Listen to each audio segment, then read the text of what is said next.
I earned my degree online at Arizona State University. I chose to get my degree at ASU because I knew that I'd get a quality education, they were recognized for excellence, and that I would be prepared for the workforce upon graduating. To be associated with ASU, both as a student and alum, it makes me extremely proud, and having experienced the program, I know now that I'm set up for success. Learn more at asuonline.asu.edu. Okay, the draft dust has finally settled. It has, and the takes are flying. Oh, yeah. You've probably seen, like, 100 different opinions online already. Now comes the tricky part, right? Figuring out what it all actually means. Exactly. Welcome to the deep dive. This time, we're zoning in on those immediate reactions to the 2025 NFL Draft. We're talking about the initial expert evaluations, the draft grades. Right. We're going to try and give you a bit of a shortcut through all that noise. Yeah, cut through the clutter, understand the early buzz, who the smart analysts think did well, and maybe more importantly, where they're already disagreeing. Locking horns a bit. Definitely. Because as soon as that final pick, Mr. Irrelevant, was announced, it was like the floodgates just opened. Instant. Every analyst, every data platform like PFF, team insiders, they all rushed to get their verdict out there. So our job here is to sort of navigate that flood for you. Precisely. Yeah. We've looked at that first wave, people like Mel Kiper, obviously the PFF grades, reporters close to the teams. Getting that inside scoop sometimes. Yeah, and we want to highlight not just the A, B, C grades themselves, but the why behind them. Where do the experts see things differently? What's the reasoning? Right, because you see that whole spectrum, don't you? From the instant gut reactions, the hot takes online. Oh yeah, fans going wild in the comments. So maybe the slightly more considered takes that come out a day or two later. But what are the pros saying right now, and why? Let's dive into maybe the AFC North first. Always a tough division. Good place to start. Always scrutinized. Yeah, opinions are rarely, let's say, mild there. Yeah. Let's kick off with Pittsburgh. Steelers draft picks 2025 was definitely a popular search. What were the first evaluations saying? Well, the Steelers, it's interesting. There's some different viewpoints already. Okay. Generally, people seem to agree they did what the Steelers usually do, focus on strengthening the lines. Offensive line, defensive line. That's their traditional approach. Building in the trenches. Exactly. Now, if they did pick a quarterback, that's where the grades can really diverge. It depends heavily on how that specific analyst views that QB's potential, the fit. Right, like a Kuiper grade might be lower if they didn't take a QB he loved early. Potentially, yeah. Yeah. He often values grabbing those top QB prospects. But then maybe a data place like PFF might love an offensive lineman they picked if their models saw him as great value, a big upgrade. So we're looking for mentions of potential steals. Right. Guys picked later than maybe they should have been. Or reaches players they maybe took a round or two too early in some eyes. That's exactly what we're digging into for the Steelers class. Okay, makes sense. What about their rivals down in Cleveland? Browns draft picks 2025, NFL draft grades 2025 for them. Also getting lots of clicks. Yeah, the Browns are a different case study, really. Because of the draft capital situation, they've traded away some high picks. Exactly. Fewer high-round picks means each one is under more scrutiny. So the grades often reflect, how effectively did they use those limited shots? Did they maximize the value? Did they complement what they already have? Fill those remaining holes, maybe at receiver or in the secondary. Did analysts think they got good value there? Were there any surprises? Moves people didn't see coming? That's key too. And how were those received? Because, look, if you have less capital, analysts can be pretty critical if it looks like you didn't nail every pick. Like maybe they played it too safe, didn't take big swings. That's a criticism you sometimes see leveled, yeah. Yeah. Did they really attack their needs aggressively? Okay. And just briefly, the other two in the AFC North, the Ravens and the Bengals, any early vibe from the overall NFL draft grades or AFC North chatter? Generally, for Baltimore and Cincy, teams that expect to be in the playoffs, the sentiment seems pretty positive overall. Okay. The analysis is looking at whether they added pieces effectively, maintaining that competitive edge without maybe reaching or overspending draft capital. Just solid additions. Yeah, trends suggest satisfaction, bolstering depth, adding playmakers, guys who might contribute fairly quickly. Seems like smart, solid drafting is the consensus for them early on. All right, let's switch conferences. NFC East, another division where, let's just say fans are passionate. And expectations are always sky high. Definitely. Philadelphia Eagles first, Eagles draft picks, 2025, and especially Eagles draft grades.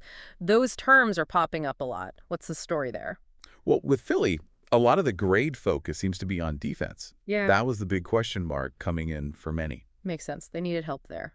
So analysts are looking closely. Did they invest enough in the D-line, the secondary? Those areas felt like big needs, and the grades reflect that focus. Seeing a mix of opinions. Yeah, definitely a spectrum.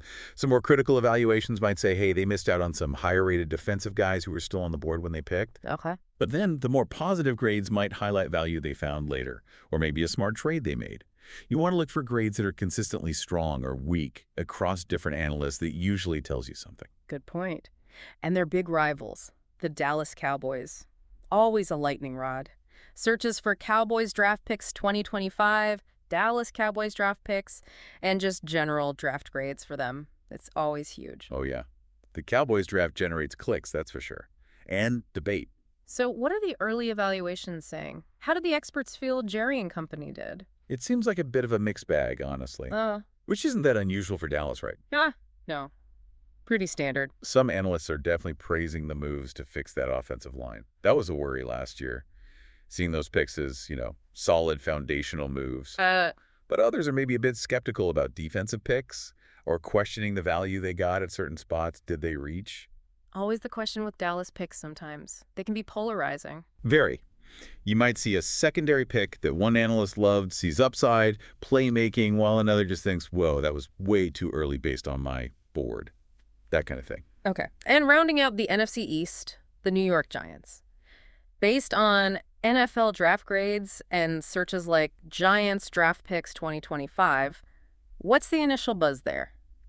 For the Giants, I'd say the feeling leans towards maybe cautious optimism. Okay. A lot of focus is on, did they address the key needs? They're still building. So the quarterback situation, obviously, receiver help, their O-line picks. Do the grades reflect a coherent strategy? That's what analysts are looking for.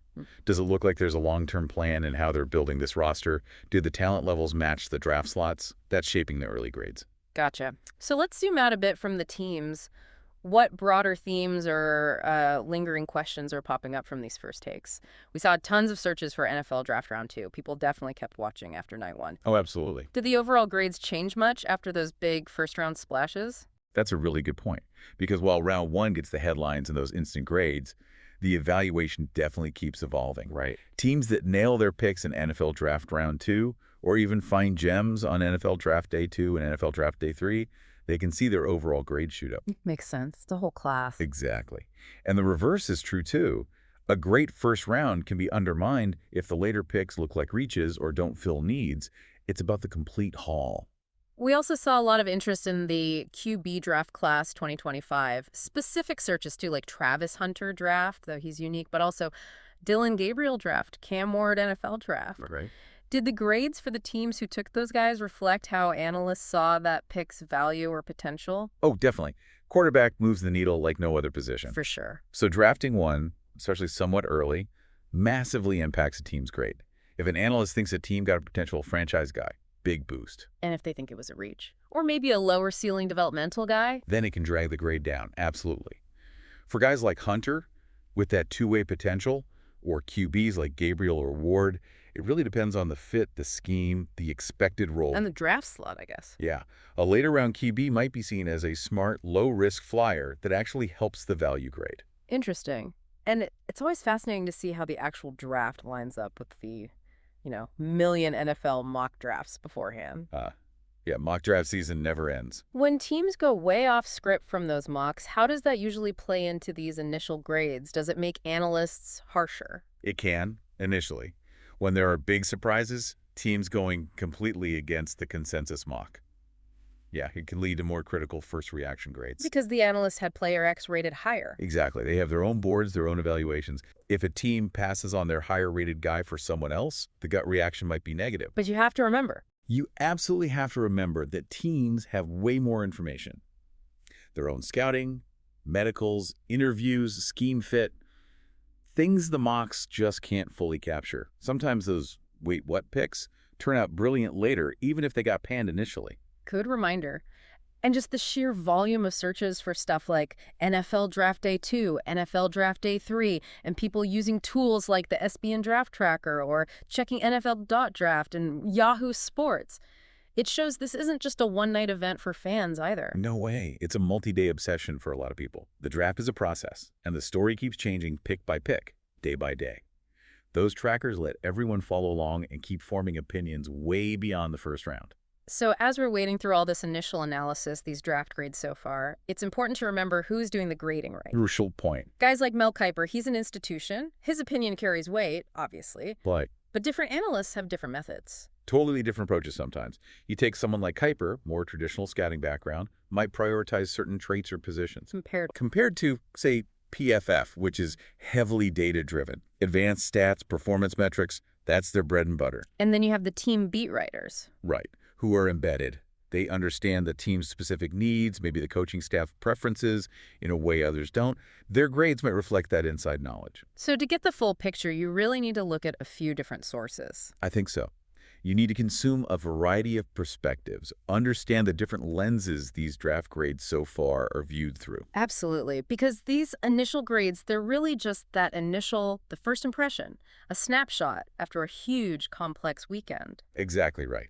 The real grade, the ultimate success of these draft classes, that's not decided by a letter handed out hours after the draft ends. Nope, it's decided on the field. It's measured by performance, by development over years, how these guys actually help their teams win or lose. So as you keep following your team, keep tracking these rookies. Just remember, this evaluation is definitely a marathon, not a sprint. Well said. These first grades, they give us a fascinating starting point. They show the early consensus, the debates, but the real story, that unfolds on Sundays in the fall. Couldn't agree more. It'll be fun to watch. Definitely will. Thanks for diving deep with us today. We'll be keeping an eye on how these classes develop right along with you.